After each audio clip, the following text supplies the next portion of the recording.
నాకు ఈ రోజు ఈ సమావేశంలో మాట్లాడేటువంటి అవకాశం ఇచ్చినటువంటి సభాపతి గారికి, అలాగే శాసనసభలో నన్ను మాట్లాడేటువంటి అవకాశం కల్పించినటువంటి ముఖ్యమంత్రి వర్యులు చంద్రబాబు నాయుడు గారికి, అలాగే లోకేష్ గారికి, ముఖ్యంగా ఈరోజు సమస్య హజ్ యాత్ర గురించి మాట్లాడడానికి ఈరోజు సమావేశంలో నేను పాత్ర తీసుకున్నాను.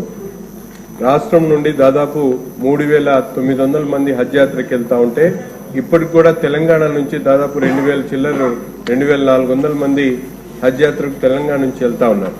ముఖ్యంగా ఎందుకంటే ఇప్పుడు మనకు హజ్ హౌస్ లేకపోవడం, అలాగే ఇక్కడ నుంచి ఎంబార్కేషన్ డైరెక్ట్ ఫ్లైట్ లేకపోవడంతో అనేక మంది ఇబ్బందులు పడతా ఉన్నారు.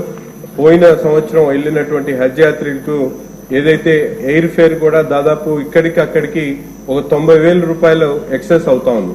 దీనికి గత ప్రభుత్వంలో కొంతవరకు వాళ్ళకి సబ్సిడీ రూపేణా ఇవ్వడం జరిగింది. ఈ ప్రభుత్వంలో కూడా వారి బ్యాలెన్స్ ఏదైతుందో ఆ బ్యాలెన్స్ ని వెంటనే విడుదల చేయాలని, అలాగే ముఖ్యంగా హజ్ యాత్రకు వెళ్లేటువంటి వాళ్ళకి పూర్తి సహాయ సహకారాలు, అక్కడ అవసరమైనటువంటి మౌలిక వసతులు లేక అనేక మంది ఇబ్బందులు పడినటువంటి పరిస్థితులు ఉన్నాయి. కాబట్టి ప్రభుత్వం దీని మీద గౌరవ మంత్రి గారు కూడా ముందే రివ్యూ సమావేశాన్ని ఏర్పాటు చేసుకుని హజ్ యాత్రకు వెళ్తున్నటువంటి వాళ్ళకి కావాల్సినటువంటి సదుపాయాలన్నీ కూడా పూర్తిగా ఏర్పాటు చేయాలని చెప్పి సభ ద్వారా గౌరవ మంత్రి గారికి, అలాగే ముఖ్యమంత్రి గారికి, ఎందుకంటే రాష్ట్రంలో దేశ విదేశాల నుంచి వచ్చేటువంటి హజ్ యాత్ర అనేక దేశాల నుంచి వస్తారు.